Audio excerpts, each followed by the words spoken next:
The Landmine Nobel Peace Prize is a prestigious award which confers international recognition for those who have worked diligently in ensuring that landmines were banned and cleared.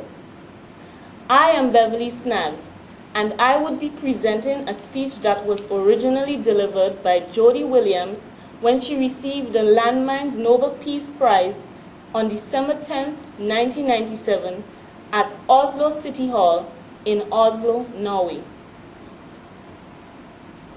Your Majesties, honorable members of the Nobel Committee, excellencies and honored guests, I am deeply honored, but whatever personal recognition derives from this award, I believe that its high tribute is the result of a truly historic achievement of this humanitarian effort to rid the world from one indiscriminate weapon.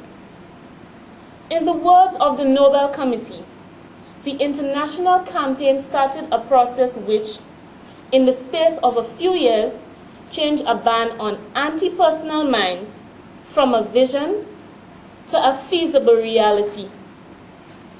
One of the weapons of special concern was landmines. People often ask, why the focus on this one weapon? How is the landmine different from any other conventional weapon? The landmine distinguishes itself because once it has been sold, once the soldier walks away from the weapon, the landmine cannot tell the difference between a soldier and a civilian, a woman, a child, a grandmother going out to collect firewood to cook the family meal. The crux of the problem is that while the use of the weapon might be militarily justifiable during the day of the battle, or even the 2 weeks of the battle, once peace is declared, the landmine does not recognize that peace. The landmine is eternally prepared to take victims. The war ends, but the landmine goes on killing. The weapon of choice in wars today has all too often been landmines, to such a degree that what we find today are tens of millions of landmines, contaminating approximately 70 countries around the world. The overwhelming majority of those countries are found in the developing world, primarily in those countries that do not have the resources to clean up the mess or to care for the tens of thousands of landmine victims.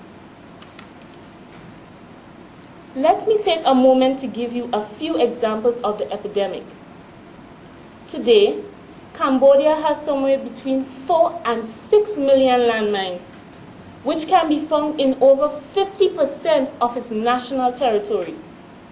Afghanistan is perhaps littered with 9 million landmines. 6 million landmines were sown throughout various sections in Yugoslavia. Angola, 9 million. Somalia, 1 million. Mozambique, 1 million. I could go on and on, but it only gets tedious. Not only do we have to worry about the mines already in the ground, we must also be concerned about those that are stockpiled and ready for use. Estimates range between 1 and 2 million landmines in stockpiles around the world. Part of the peace agreement in Cambodia was to bring hundreds of thousands of refugees back into the country so that they could participate in the voting in the new democracy being forged in Cambodia.